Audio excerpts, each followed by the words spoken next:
We began last week, and let's do a little recap of those first few verses.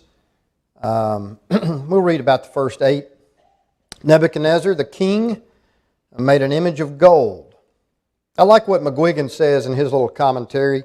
You would think that God should be making men, not men making gods, but nevertheless, men have always tended to do that. And of course, in those days, it was images and idols. In our day, of course, people still have their idols and images. They may come in different forms, whether it's the dollar bill or other material possessions. People worship all kinds of things. And so that's been going on for a long time. And he made it of gold, more than likely not solid gold, probably overlaid with gold, but there was a lot of gold to be found in the Babylon of Nebuchadnezzar's day. The height was 60 cubits and its width 6, so about 90 feet tall, pretty impressive, and perhaps on some kind of pedestal. And we mentioned too that it's kind of interesting that his idea to build this image of gold occurred after he has this dream that Daniel interpreted and said, you're the head of gold. And so there's speculation as to whether whose face was on this idol, and some have speculated it was Nebuchadnezzar's, but maybe more likely the face of his god Marduk or something like that. But he set it up in the plain of Dura. We don't know, as we mentioned last week, exactly where Dura is. Two main possibilities. One is a plain right outside the wall of Babylon. Another one about 16 miles outside of Babylon. And he sent word to gather together the satraps, the administrators, the governors, the counselors, the treasurers, the judges, the magistrates, and all the officials of the provinces to come to the dedication of the image which King Nebuchadnezzar had set up. So the satraps, the administrators, the governors, the counselors, the treasurers, the judges, the magistrates, and all the officials of the provinces gathered together for the dedication of the image that King Nebuchadnezzar had set up, and they stood before the image that Nebuchadnezzar had set up. Now, we mentioned last week that perhaps one possibility here, if you look into the Babylonian Chronicle, there was a insurrection, if you will, of some of Nebuchadnezzar's army somewhere around 594 BC. It lasted about 2 months, and he had to, take out quite a few of his own men to squelch this rebellion. And a 2-month insurrection, more than likely, news of that is going to get out and about throughout the empire. And so the speculation is that perhaps Nebuchadnezzar used this, he calls in all the leadership from all these outer provinces in order to test their loyalty and to make sure they understand who's in charge. And there's even a mention in Jeremiah chapter 51, verse 59, that King Zedekiah and other Judean officials traveled to Babylon in the 4th year of Zedekiah's reign, about that time, about October of 594. And so there's speculation that they went there because they were called there like everybody else. And if that's the case, then this incident occurred about 10 years after the incident with the dream. And I think if that's the case, then Daniel and his companions, if they would have been there for another 10 years, they're in their mid-20s by now, along with Hananiah, Mishael, and Azariah. But anyway, not quite sure about all that, but that's some good possibilities. And of course, notice we mentioned the diversity of Nebuchadnezzar's administration. He liked to take the best from these empires and use them, as he did with the Hebrew children. But notice the herald cried aloud in verse 4, "To you it is commanded, O peoples, nations, and languages, that at the time you hear the sound of the horn, flute, harp, lyre, and psaltery, in symphony with all kinds of music. You shall fall down and worship the gold image that King Nebuchadnezzar has set up, and whoever does not fall down and worship shall be cast immediately into the midst of a burning fiery furnace. And so he commands, O peoples, nations, and languages. So diverse, a lot of different languages, multilingual, and you've got religious conformity here forced upon these people, and that reminds you of other religions even in our world today. In fact, there's one major religion in the world that does the same thing. You either worship our God the way we tell you to, or what? You'll be perhaps killed, tortured, whatever. I mean, there is a major religion in this world that does that, and it's Islam. Converts by the sword. And so that hasn't gone away. And fiery furnace, we mentioned last week, death penalty by fire was not unusual in that day and age, and certainly not before. And we don't encounter too many fiery furnaces in the United States today, but that's not to say that people don't feel a little burn. If you stand up for your faith, you might feel some isolation or ridicule or something of that matter, not physically, but at least emotionally. There it is. You're going to be thrown into the kiln if you don't bow down to my God. And so at that time, when all the people heard the sound of the horn, flute, harp, and lyre, and symphony with all kinds of music, all the people, nations, and languages fell down and worshiped the gold image which King Nebuchadnezzar set up. It's interesting to me that if Zedekiah was there along with other Judean officials, then according to this verse, what? What did they do? They all worshipped it. If there were other Hebrew captives besides these three, Daniel, then what did they do? They did the same thing. And more than likely there were others. So they all fall down. Therefore, and I think this is kind of what we were discussing last week, therefore, at that time, certain Chaldeans came forward and accused the Jews.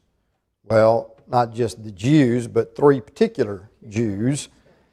And of course, this Chaldeans was this specific use of this word for this caste of wise men who had already been discredited by Daniel. And I'm sure that chapped them quite a bit. And so here's an opportunity. And I mentioned last week that it doesn't appear to me, at least, it doesn't exactly say, but this would be my opinion, that this was not, it reminds me of chapter 6 with Daniel in the lion's den, and those officials in the Persian Empire that accused Daniel. It doesn't seem to me to be just a chance observation. Here was some guys looking for an opportunity, and they found one. So they accused the Jews. And let's read verses 9 through 12 or so. They spoke and said to King Nebuchadnezzar, O king, live forever. You, O king, have made a decree that everyone who hears the sound of the horn, flute, harp, lyre, and psaltery, and symphony with all kinds of music shall fall down and worship the gold image, and whoever does not fall down and worship shall be cast in the midst of a burning fiery furnace. There are certain Jews whom you have set over the affairs of the province of Babylon, Shadrach, Meshach, and Abednego. These men, O king, have not paid due regard to you. They do not serve your gods or worship the gold image which you have set up. Notice they say, O king, they do not pay due regard to you. They do not serve your gods. And so again, speculation here that the whole purpose of this, setting up this image and asking for this worship, is to demonstrate their loyalty to Nebuchadnezzar And again, the accusation is only against 3 of them, so we have to wonder where are the others and what happened to them. And the second thing you have to wonder, and this is where critics sometimes like to take shots at Daniel, is why no accusation against Daniel?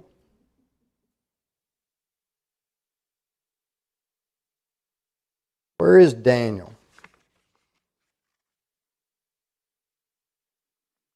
And what's the obvious answer? Now, we don't know why, but what's the obvious answer? He's not there.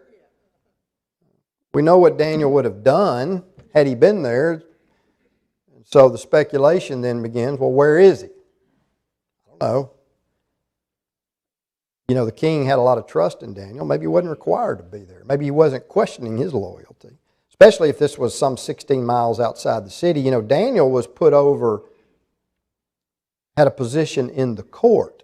Who does it say was called to this event? Provincial officials, people who didn't live in the court, people who weren't there in Babylon right under Nebuchadnezzar's nose where he could keep an eye on them. But he called people from all over his empire to test their loyalty. And we know, if we go back to chapter 2, that Hananiah, Mishael, and Azariah were placed in positions of authority in the provinces, in the province of Babylon. So they might not have been in the court on a regular basis. So they would have been part of the group called to this event. So perhaps Daniel didn't have to be there. Maybe he was left in Babylon. Some have speculated, well, maybe, having the trust of the king, he was an emissary and been sent somewhere else on official business. But the point is, we don't know, but I know he wasn't there because he would not have bowed down to this image. We know that. So the accusation is made. And how does Nebuchadnezzar react? Verse 13. Then Nebuchadnezzar, in rage and fury, gave the command to bring Shadrach, Meshach, and Abednego. So they brought these men before the king. And we've seen this before in Nebuchadnezzar. When things don't go his way, what? He's prone to violent reactions. I like what Matthew Henry said in his commentary. He who had rule over so many nations when at the same time he had no rule over his own spirit. He had all these accomplishments and lacked self-control over his own emotional state.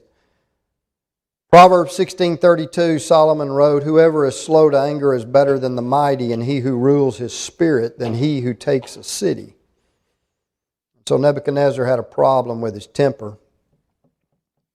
And I suspect to Nebuchadnezzar, what else probably would have angered him even more? What else? Probably not just the fact that, they found 3 random fellows from some podunk province that we don't even know, right? They didn't bow down. But what else might have got under his crawl a little bit? Yeah, he had elevated them to positions of authority. And so when you do that, and when you do things for people, it's just natural. And in fact, I don't think it's not only natural, it's generally right. When you do things for people, you expect a certain amount of what? Thankfulness and loyalty, right?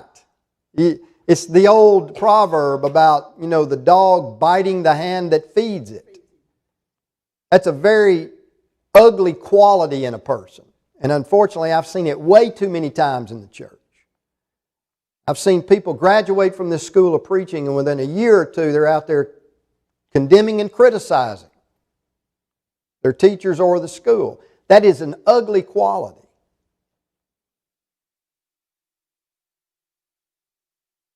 In most people, and anybody.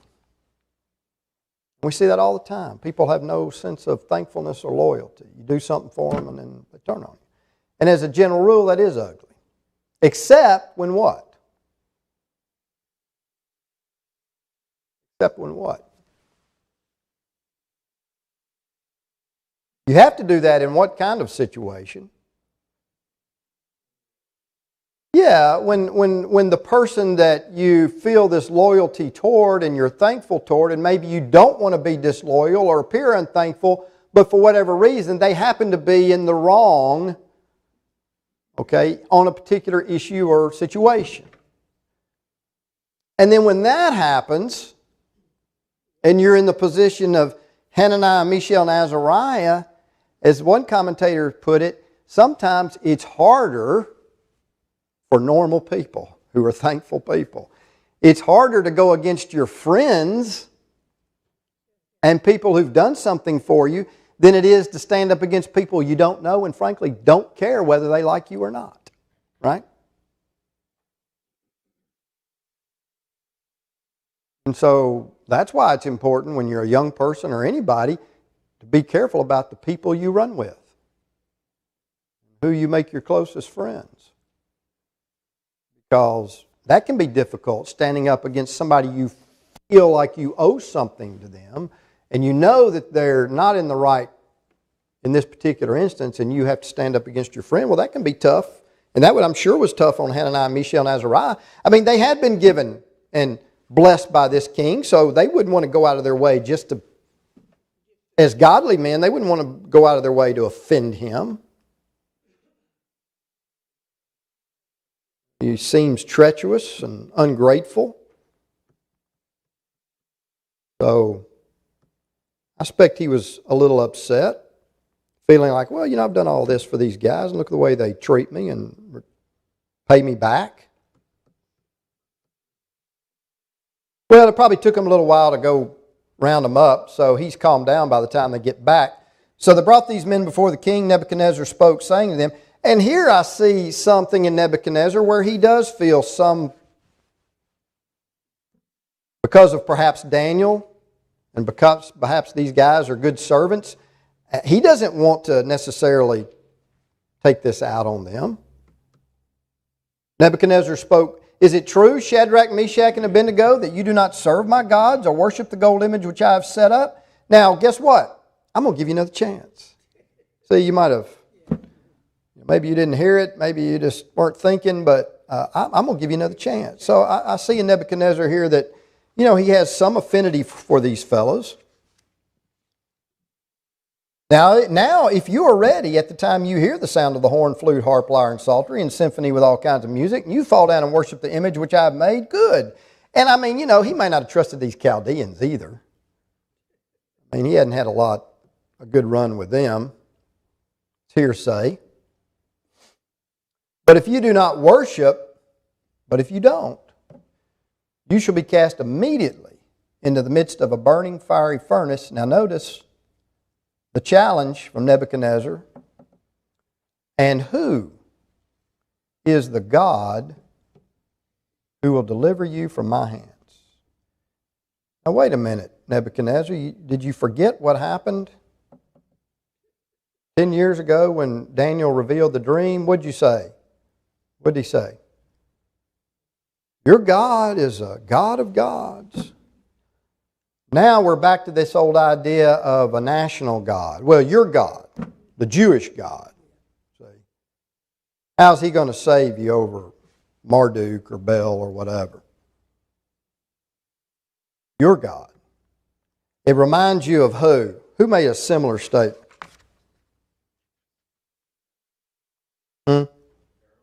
Yeah, Pharaoh. What did Pharaoh say in Exodus 5, verse 2 to Moses? In fact, we based a whole study of the nature of God on this statement a couple of years ago. Who is Jehovah? Who is Jehovah? That I should obey him. Moses said, Jehovah says, let my people go. Well, who is Jehovah that I should obey him? Well, who is that God who will deliver you from my hands is the challenge. Well, the first couple of chapters, Daniel's faithfulness has driven the narrative. These three played a supporting role, but now we see their faith at work. Here is the master of the world with an extremely forceful personality who's threatened to burn you alive. And how do they respond? Verse 16. Shadrach, Meshach, and Abednego answered and said to the king, O Nebuchadnezzar, we have no need to answer you in this matter. We don't have to explain ourselves. We're sorry your feelings are hurt, but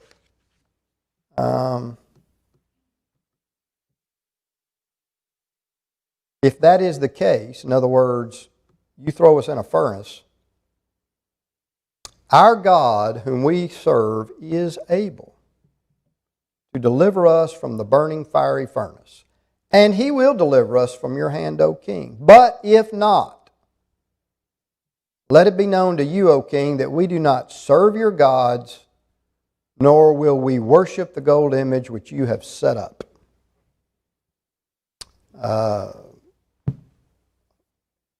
Famous statement of faith on the part of these fellows. Our God is able. And He may deliver us. Or He may choose not to. But that's not going to change what we do. And it reminds you somewhat of Matthew chapter 10:28, where Jesus said, And do not fear those who kill the body but cannot kill the soul. Rather fear Him who can destroy both soul and body in hell. Luke 12:5, But I will warn you whom to fear. Fear him who after he has killed has authority to cast into hell. Yes, I tell you, fear him. Shadrach, Meshach, and Abednego, Hananiah, Mishael, and Azariah did a little weighing of the consequences and said, well, here's the deal. Being roasted alive in fire is not going to feel very good. But how long is that going to last? Not long. But if we turn on God and we roast in His fire, how long is that going to last? Forever. So,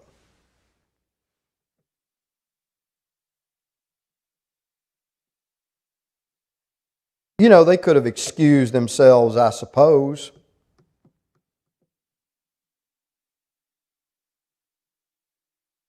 What are some of the things they could have said to themselves if they had wanted to get out of this? What would be some rationalizations you could come up with?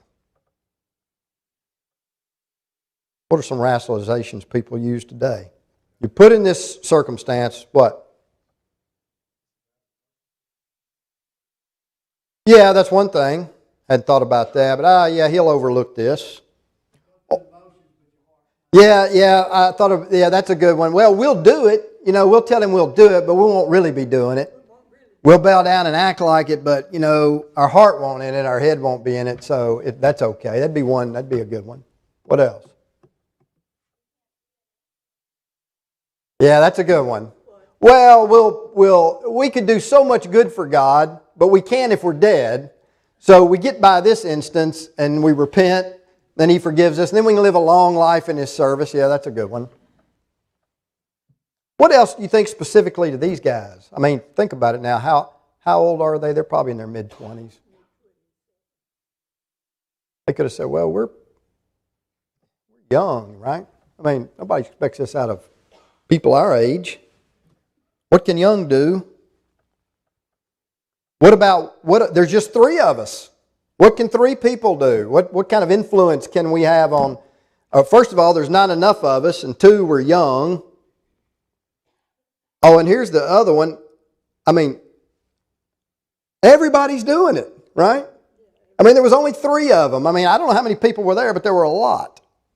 And everybody, it says, bowed down but them. So, everybody's doing that. That's another one. So those are all good. Things they could have said to themselves, things, rationalizations to go ahead and do what the king wanted, but they didn't do it. They didn't have the New Testament, those verses I mentioned to you, but they did have the Old Testament. And Deuteronomy 4:24 is quoted in Hebrews 12:29. After Moses impressed upon the Israelites not to worship idols, he said, "For the Lord your God is a" what?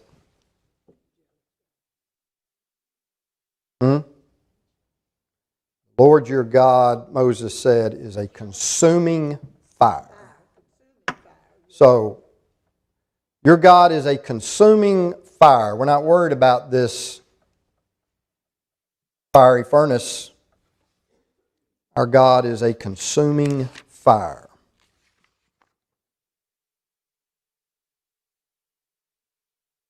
Well, how did Nebuchadnezzar react? How did he usually react?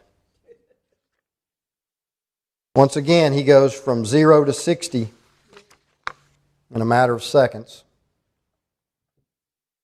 Then Nebuchadnezzar, what? Verse 19, was full of fury, and the expression on his face changed toward Shadrach, Meshach, and Abednego. He was being friendly. He was trying to give them another chance, and they threw it back in his face. He spoke and commanded that they heat the furnace 7 times more than it was usually heated. I don't know if that's maybe just a figure of speech, or if they put 7 times more fuel in it, I don't know. But according to some of the commentators I read, these furnaces were heated to somewhere like 15 to 1700 degrees. So you'd die pretty quick. And he commanded certain mighty men of valor who was in his army to bind Shadrach, Meshach, and Abednego and cast them into the burning fiery furnace. Then these men were bound in their coats, their trousers, their turbans, and their other garments. They're still bound and cast into the midst of the burning fiery furnace. Obviously, there's some hole in the top and they're thrown down in there. And because the king's command was urgent and the furnace exceedingly hot, the flame of the fire killed those men who took up Shadrach, Meshach, and Abednego. I mean, Nebuchadnezzar sacrifices some of his own soldiers. And we don't know exactly how they were killed, if it was the intense heat, if they were overcome with the smoke, the heat, flames. But it was bad. And these 3 men, Shadrach, Meshach, and Abednego, fell down bound in the midst of the burning fiery furnace. Then King Nebuchadnezzar was astonished, verse 24. And he rose in haste and spoke, saying to his counselors, "Did we not cast 3 men bound in the midst of the fire?" They answered and said to the king, "True, O king." So he had assembled his court and some of his higher-ups, to witness the execution. No, I doubt it. "Look," he answered, "I see 4 men loose, walking in the midst of the fire, and they are not hurt. And the form of the 4th is like, according to the New King James, the Son of God, more than likely, as the American Standard, I think, says, a son of the gods." Then Nebuchadnezzar went near the mouth of the burning fiery furnace and spoke, saying, "Shadrach, Meshach, and Abednego, servants of the Most High God." Notice how the language that he uses, servants of the Most High God, "come out and come here." And Shadrach, Meshach, and Abednego came from the midst of the fire, and the satraps, administrators, governors, and the king's counselors gathered together, and they saw these men on whose bodies the fire had no power. The hair of their head was not singed, nor were their garments affected, and the smell of fire was not on them. They didn't even smell like fire.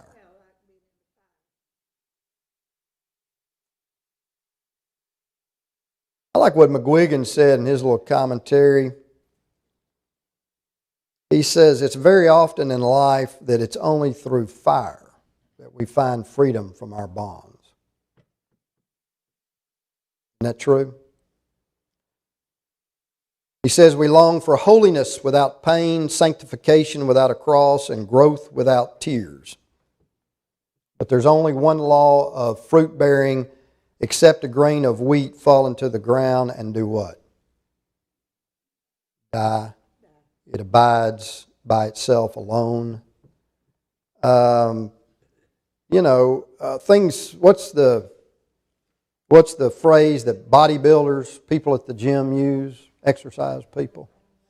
No pain, no gain, right? Which is true. I mean, we watch people, and like yesterday or over the weekend, you might have watched football, you might have watched, professional soccer. There's all kinds of sports on, basketball. And you sit there and you wonder and you're amazed sometimes at some of the athletic abilities and the things these people do. I watch tennis players and I'm amazed at how good they are at what they do because I like to play. Soccer players. But then I realized that what are they willing to do? Now I realized some of them just have more natural ability than the rest of us. But what else are they willing to do? They don't just have ability, but what? They sacrifice a lot to be as good as they are. I can remember when Bjorn Borg was playing tennis. And I'm sure that all their training regiments are similar he was famous for getting up. I don't know how early he got up. He'd get up and run 10 miles. He then practiced, and aggressively practiced on the tennis court for 6 hours a day or something. And then he'd run another 10 miles. Being the kind of shape he was. I think he had a heart rate in the 40s. And that's the kind of thing professional athletes are willing to do to be good at their craft. So sometimes the preacher standing at the back door, let's bring it to a spiritual point. Preacher standing at the back door and people walk out and they say, man, that was a great sermon and I sure wish I knew the Word of God like you did. Well, he didn't go to bed that night and put it under his pillow, sleep on it, like osmosis. Just all soaked in. He got up the next day and then preached a fabulous sermon. He knows the Word of God. Why? Spends a lot of time in it. That's the way we grow and that's the way we get better at things, whether you're talking about the physical realm or the spiritual realm. But he's got this fourth guy in there. Looks like a son of the gods. And we're not going to speculate on that. It can be it's obviously one of two things, and there's really no way to know for sure. Some commentators believe he was an angel, and it could have been. God sent an angel, just like He did for Daniel. Also could have been the second member of the Godhead who made dozens of appearances in the Old Testament. Christophany, if you will. That phrase we see in the Old Testament, messenger of the Lord in the King James, or messenger of Jehovah in the American Standard. Anytime you read that in the Old Testament, you're talking about Christ. And we're not told that here specifically that that's who it was, but it's certainly possible that it was Christ. The pre-incarnate Christ, He would have been known as the Word before His birth. So Nebuchadnezzar gets as close to this furnace as he can. He asks them to come out, I'm sure in a different tone. And they're all amazed. And notice what Nebuchadnezzar says. Nebuchadnezzar spoke, saying, Blessed be the God of Shadrach, Meshach, and Abednego, who sent His angel and delivered His servants who trusted in Him. We're going to go back to this, but notice the three things he describes here and he says about them. His servants who trusted in Him, they frustrated the king's word, they yielded their bodies, that they should not serve our worship, nor worship any god except their own God. He's still a polytheist. Therefore I make a decree that any people, nation, or language who speaks anything amiss against the God of Shadrach, again He's the God of Shadrach, Meshach, and Abednego, shall be cut in pieces, and their houses shall be made an ash heap, because there is no other God who can deliver like this. And so again, he makes one of those statements like he did back in chapter 2, that somehow, yeah, there are other gods, but, he's up here. He's on top. Then the king promoted Shadrach, Meshach, and Abednego in the province of Babylon. Notice those three things that he says about them. I mean, he still sees God as a national deity, but he praised them for these specific things. Number one, they did what? What did they do first? They trusted. They trusted in their God. What did they do second? The New King James says they frustrated the king's word. And what he means by that is they remained loyal to God despite the king's decree, right? And remember, we talked about that when we began this chapter last week. One of the things this chapter teaches us is our response to civil government when we're told we have to do things or can't do things that violate God's word. So he says, they remained faithful to him in spite of my decree. And he was the most powerful man in the known world. That's number two. And then what was the third thing they were willing to do? Yeah. They're willing to die for their God. They're willing to die. They would have died. They said, look, he's able, but if he doesn't, we're not doing it. And they were actually thrown in there. So they had no idea when they were thrown into that fire whether they were going to burn to a crisp or not. And Nebuchadnezzar, we've mentioned all along, is a religious person. And he can appreciate and laud this kind of commitments, the allegiance they have to their God, because he feels like he has that kind of allegiance to his. So he admires it. And because of God's intervention and their personal merit, Nebuchadnezzar promotes them. God presents Nebuchadnezzar with evidence of his existence and power. He's not just now the God who reveals secrets, but now he's the God of what? What's he the God of? In chapter 2, he was the God that reveals secrets. In chapter 3, he's the God over the power of what? Not a trick question. Fire. These men are honored in Hebrews chapter 11. They're not listed by name. But what does Hebrews chapter 11 said? That by faith these men did what?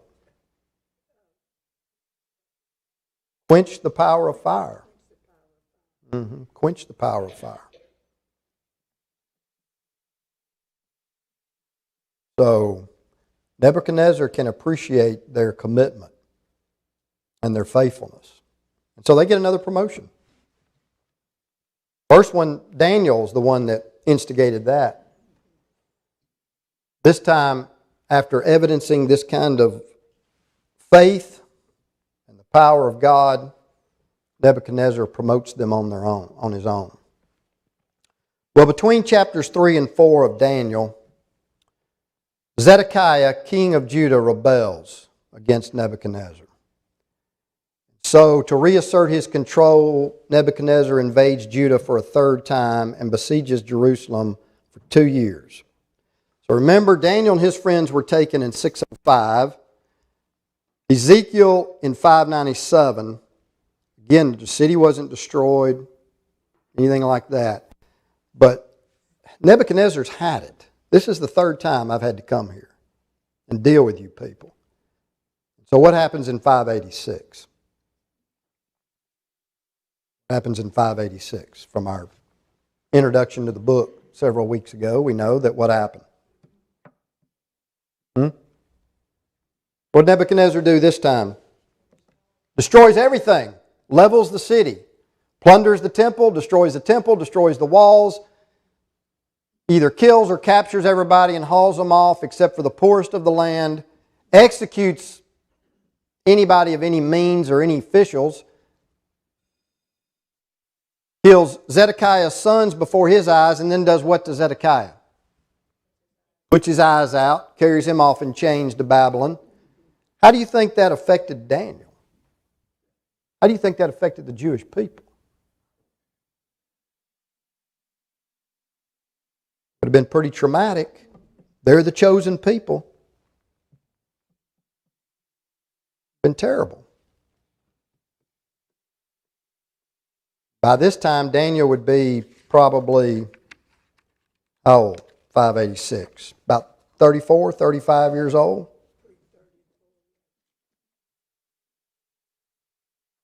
You can go into Lamentations 1 and 2 where Jeremiah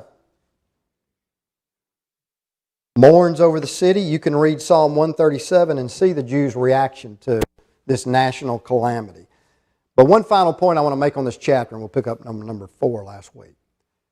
While these 3 Hebrew children were remaining faithful and standing up for God all by themselves in this pagan court, what were their brothers and sisters, what were their physical kinsmen doing back over in Palestine? Anybody know? You got to know because Jeremiah was preaching to them every day. What were they doing? These guys are over in this foreign land by themselves, standing up for God to the most powerful man in the world. And what were their sorry brethren doing over in Judea? Worshipping idols. Rebelling against God. And that's why he sent Nebuchadnezzar in 586. And that's why the city and the temple got wiped out and destroyed. And that's why they got carried off into Babylonian captivity for 70 years.